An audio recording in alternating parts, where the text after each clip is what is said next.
What's up, you guys, and welcome back to the channel. So, first off, I'd like to say this. Thank you so much for over 100 subscribers. That's a really big milestone for the channel. That's number one.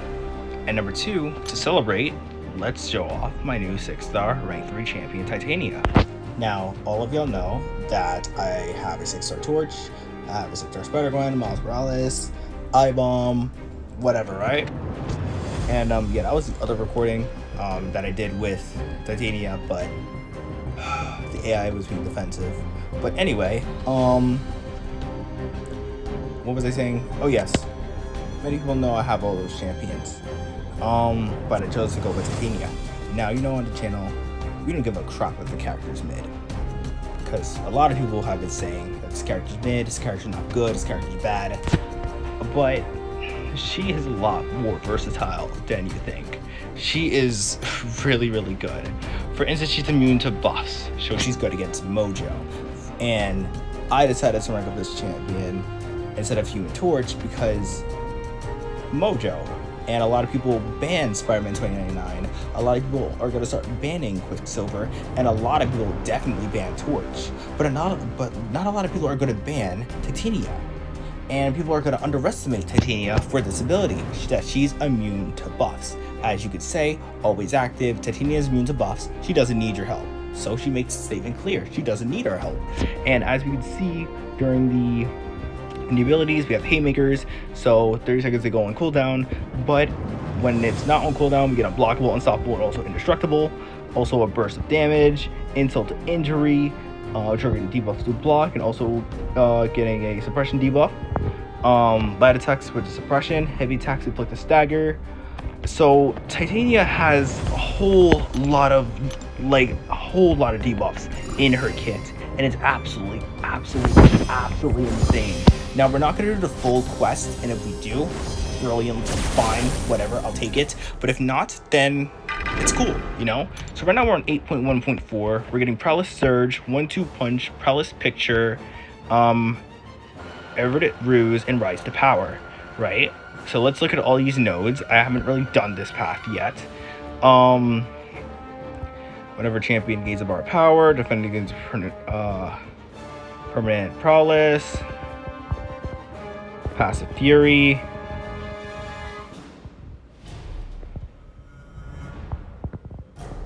all right, more block penetration,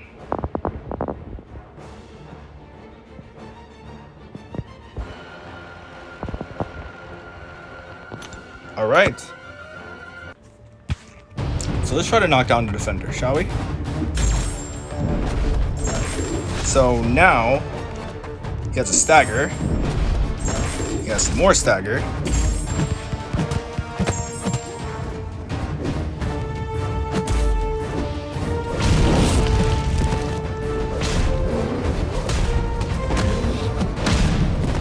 Let's parry that. Heavy attack right here.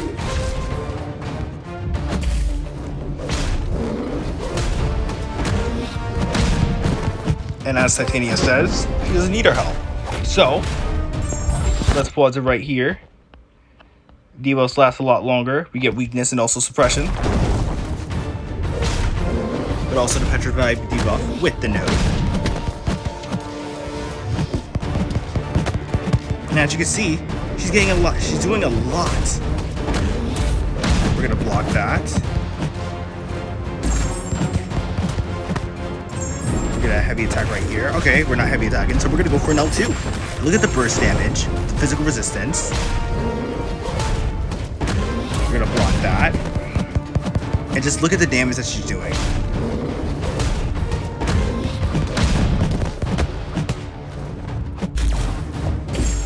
We're gonna heavy attack right here. Remove that stagger. And that's fine. Go straight for an L2. Boom.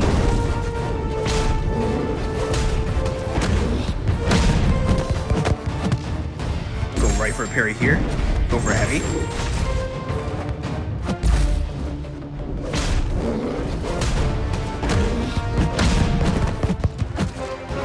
as you can see, Titania does not need our help. Go straight for the intercept. The indestructible saved us right then and there. And as you can see, they're passives.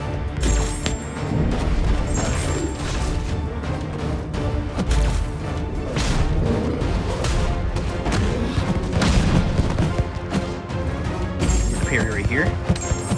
We're gonna go for a full 5-hit combo straight into an L3.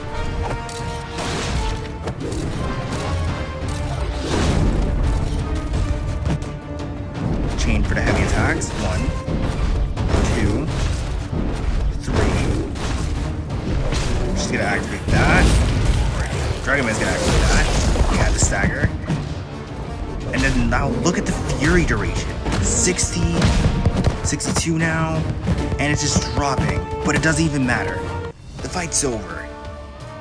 Titania has good power, decent power control, but amazing burst damage. It took a while. Highest combo 85, right? Successful hits 120. It took a while, but we got the fight down. It was not a hard fight, very easy, very simple, and even when we got clipped, it was easy to get out of it. We had nothing to fear. So now we're on a little bit of an easier fight. We have Cull Obsidian. Cull Obsidian's a lot easier. The Indestructible saved us, and also the Unstoppable.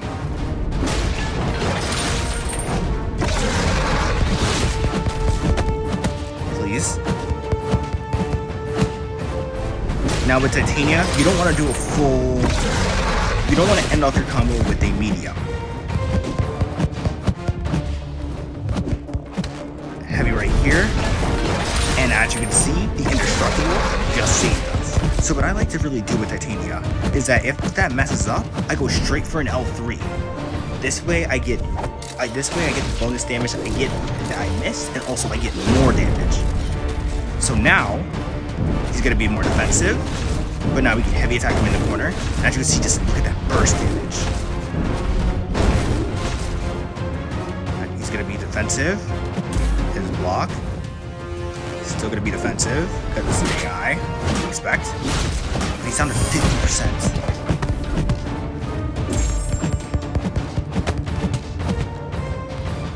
His oppression debuffs are working out very, very, very nicely. So now I don't have to heavy attack right here, because it just activated at the exact same time.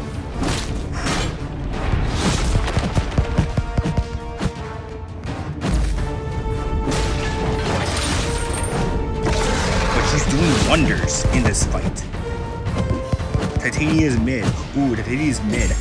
Like I like how people say a champion's mid, but yet don't even play the champion. So we're gonna go for an L1 right here, get the burst damage off.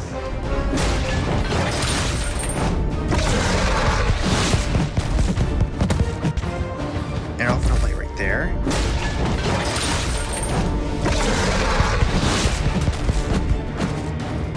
Go for an intercept. End it off with an L1, and the fight's over.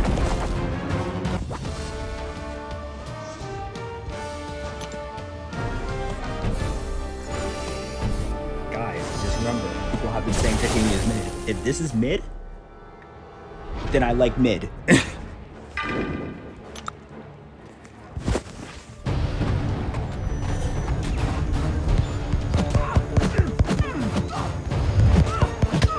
for an intercept. Light.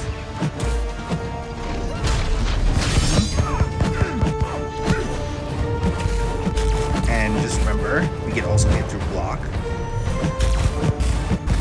Activate those suppressions.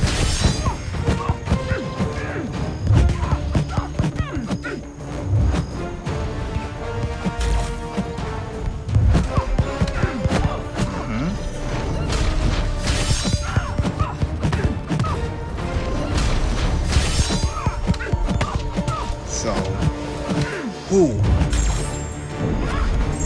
Let's see if she's gonna go for an L1. Please go for an L1. So we're just gonna do a little bit of burst damage right here. Beautiful. So we're gonna hit her, go straight for an L3.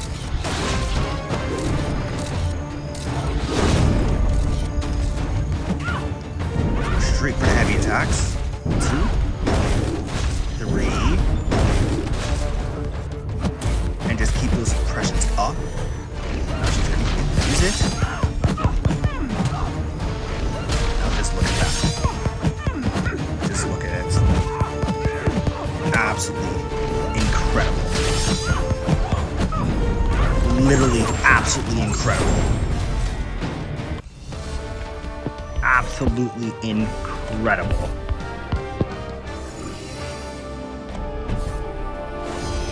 Let's see if she can take down. Let's see if she can take down Hyperion. And if not, we'll be having another quest in Act 8 as well.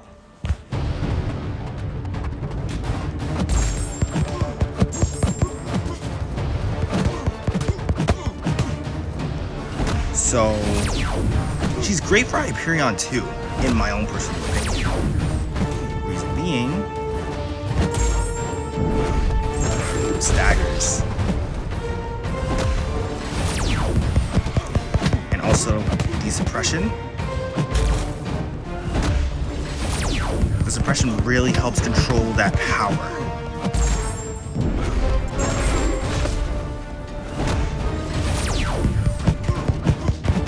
Now I couldn't really do much right there with the L2 because I'm trying to keep that power locked. That power gain locked. I'm trying to control that power gain. But as you can see,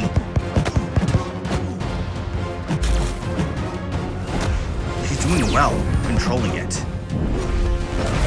We can activate L2, or not L2, but L3 right here. She's gonna hide into the corner. And the power gain, you don't have to worry about that. Because now he has 7 staggers. And also he has an altar as well. Come on. Come on. Come on. There we go. Nice. Beautiful. And now we also have Haymaker ready. So we're gonna go for a full 5-hit combo, straight into an L2. Beautiful. Absolutely stunning. And this is Act 8 fight.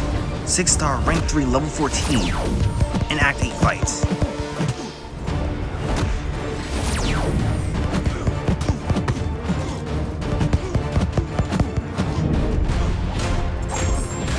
Fight's over. Fight's over. She's amazing. Absolutely amazing. Next up we have Dr. Doom.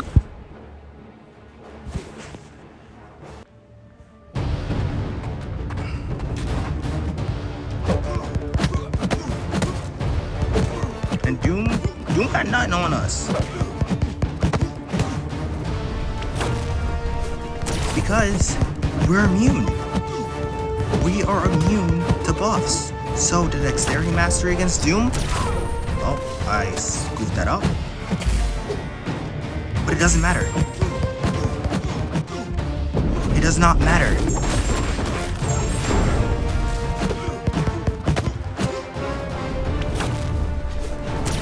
I goofed that up. Why am I goofing it up now? It usually dodges on once. Come on. There we go. And we're gonna activate L1 here. The debuff's lasting longer.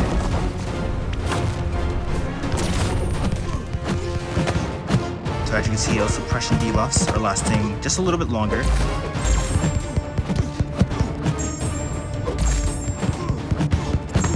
Come on.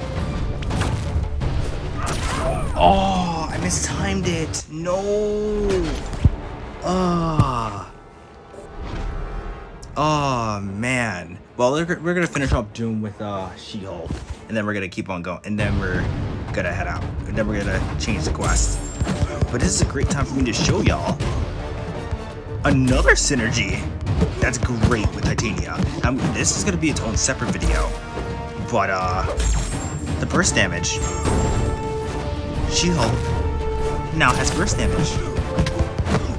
Her debuff that goes on the opponent. but it only inflicts when it comes to heavy attacks. As you can see, 9,000, 7,000.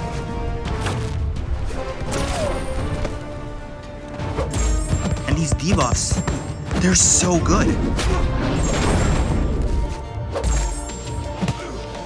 And if you don't like Titania for some reason, right?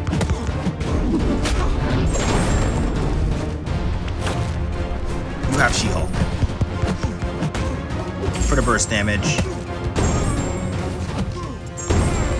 Just like that.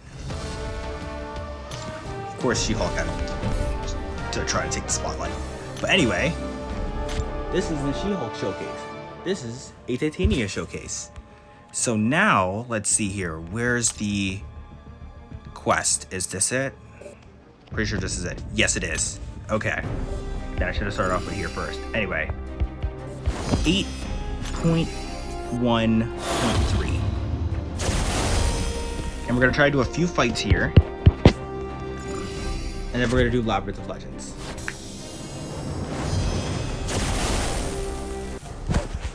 No She-Hulk.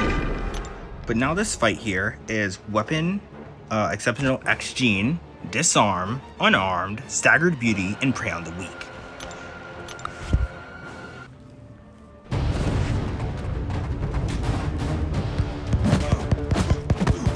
And if you're wondering how I'm getting the Furies, well, that's from She-Hulk's.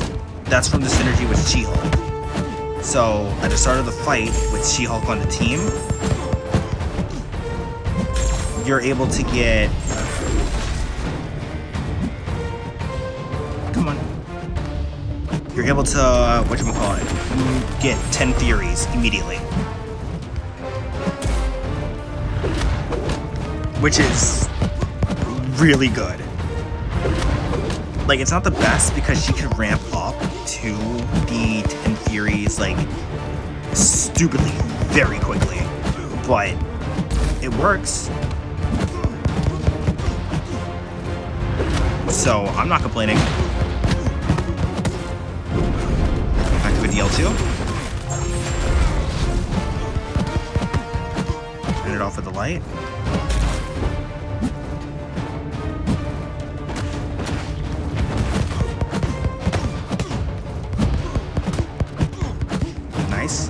And the stagger effects, if I had willpower, that would literally just be free willpower healing.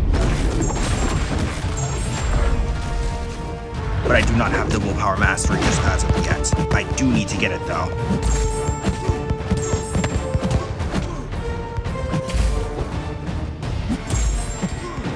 But as you can see,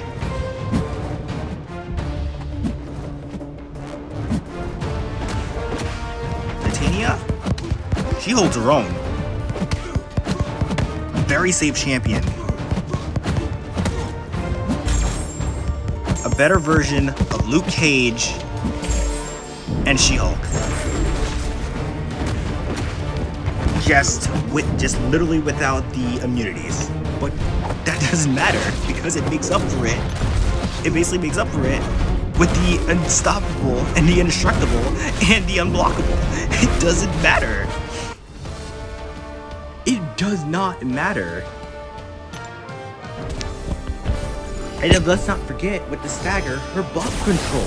Like, there's a lot of pieces of utility with this champion. This champion is not damage oriented. She's not stupidly damage oriented. She could be, which is true. She could be. Why is this man trying to block?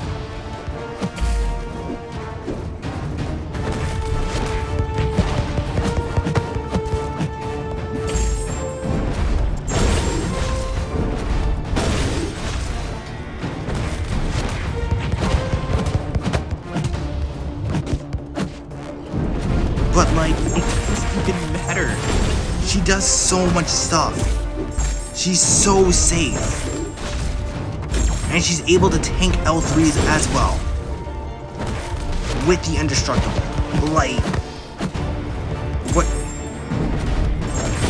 And the way how these AIs are going? Dude, tanking L3s is like one of my like main things I look at now. Just look at the damage. I just look at the and look at the debuffs that are stacking up. She's great for diss track nodes. I was trying to look for a diss track node, but I just couldn't find one.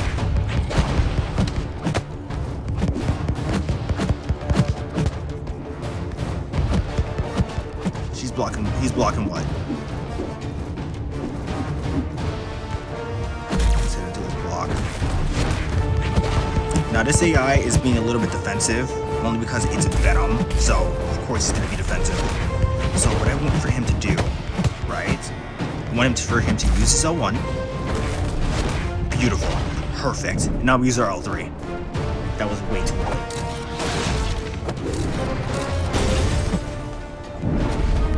And just heavy chain right here. Look at that! Look at that! The indestructible literally saved our lives.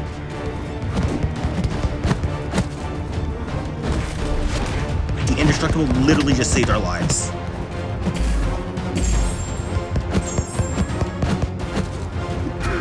I tried to parry right there.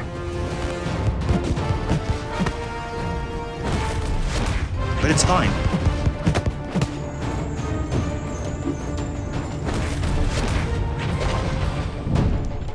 We L3 again? Too early. Dude, come on. Maybe right here. Is he gonna do it again? He's not.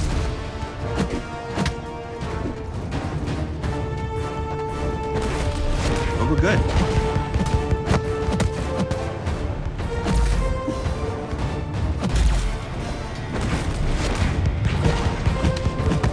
Now, there's a lot of stuff that I will change with Titania that I will be discussing around the end of the video. Definitely. There's still a lot of stuff that Titania needs in order for her to be extremely relevant in the meta today. And from the amount of time that I've been playing with Titania, there's a lot.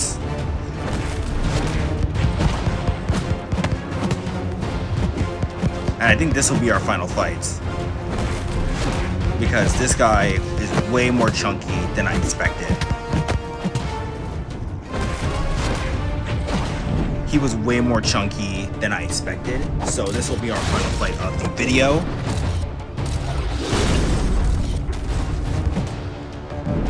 And then I'll give you my thoughts on this champion.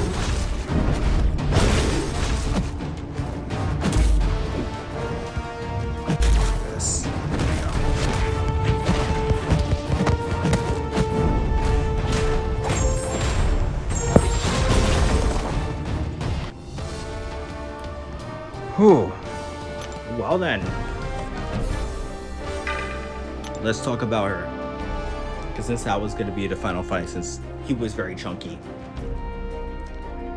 Titania's kit is amazing. A really good champion. Great for certain matches, by far. I love this champion. The first time I played her, she was fun. When I saw the deep dive, she looked amazing. I thought she was better than Infamous, but I feel that they're both the same. I have to try out my 5-star Infamous Iron Man. I have to level him up. But I feel like they're almost similar when it comes down to what tier they're in. There's a lot of stuff I would change about her. Quite a bit of stuff, actually. The L2 and the L3 looks to be like her main source of damage. Thing is, it's not super potent. And what do I mean by that? I mean that the L2s, right? Because you want the L2s for it to be for shorter fights. But it's not hitting super hard. Even when I was watching Karate Mike's video and also Legacy's videos, the L2 does not hit super hard. It doesn't hit as hard as the L3. And I understand that, the L2, that you're supposed to get Furies and basically her whole kit is based off of energy damage. I understand that. Her whole kit is based off of energy damage. As you can see, that's where most of her damage came from. I understand that.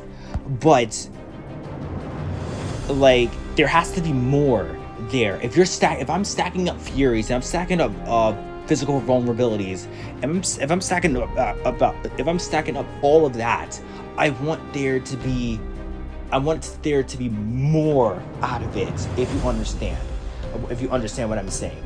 Because all of that, I'm not gaining a lot. I'm stacking up weaknesses, I'm stacking up physical vulnerabilities, I'm stacking up power, I'm stacking up the power, the power suppression.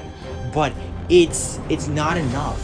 Heck, even the power suppression isn't enough. I need for it to feel like it needs to last longer. I feel like if it was gonna last longer, I would need Mr. Fantastic, but that's what I don't want to do, you know? If you're gonna play this champion for fun, you don't want to be forced to have to play Mr. Fantastic, and that's what I feel that most of these science champions are basically revolved around.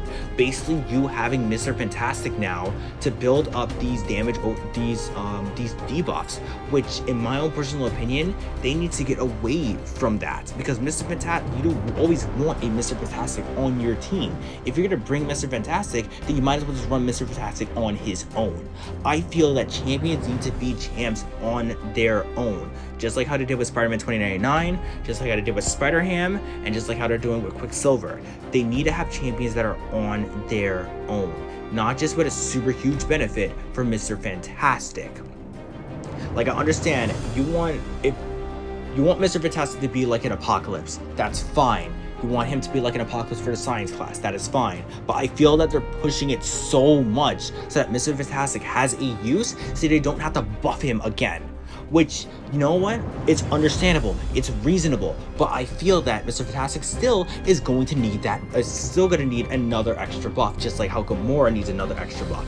I'm going to rank 2 Mr. Fantastic to see how he feels, but I feel like he still needs another extra buff, but that's something for another time, because I'm going to try to make a tier list later on. But, I don't want almost every science champion to be revolved around Mr. Fantastic, if you understand what I'm saying. Especially champs like this that the debuffs just fall off a lot. I don't want it to be revolved around Mr. Fantastic. You mainly, like, right now for me, for like Alliance War, the thing that's gonna mainly like push champs like Mojo out of the way is basically Titania's L3. Titania's L3 is basically her main source of damage, and you don't want to be like skipping the L3 over and over and over and over just for you to run over there and do like a heavy attack. And also, if the input drops for the heavy attack, all those debuffs are gone, and all that work is made for nothing. You know, like, you ramped up to an L3 basically for nothing, if you understand what I'm saying. So there's a lot of cons with this champion. Another con is that if you're going to use the L2, what I felt that they might have done is that they wanted the L2 and they use the L3, but you don't have enough time to ramp up to the L3. You only have enough time to ramp up to another L2, which in my opinion is not really the best. You know, it's not really the best. Right now I'm talking about the cons. I'm going to talk about the pros in a soon. Not really the best for her. I feel that the L2 should do a little bit more energy damage. I don't care if it's a synergy, because if I'm looking over here, yeah, there's nothing really for more energy damage, just more damage towards like large champions and more potent. Is it more potent? No, just stackable things, and it does not seem right, you know. But here are the pros. No buffs. No buffs. There's a lot of nodes and a lot of champions that basically take over buffs. Like Mystic champions take over buffs. And Buffet takes over buffs. And she's great. She's great for, what node is it?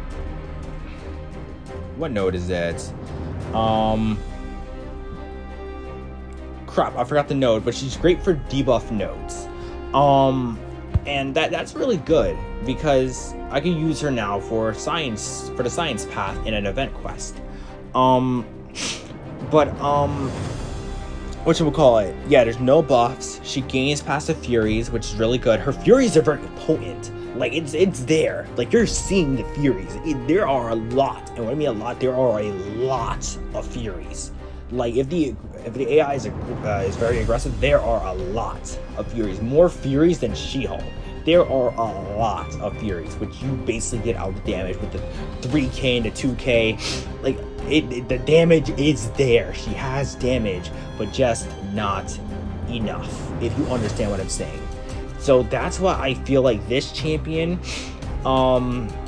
she's a great champion, but she's not super up there. For my own placement for this champion, she's a demigod tier champion.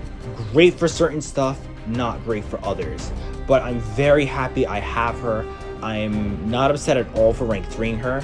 I feel that she is a really, really good champion, and one day she will shake up the meta.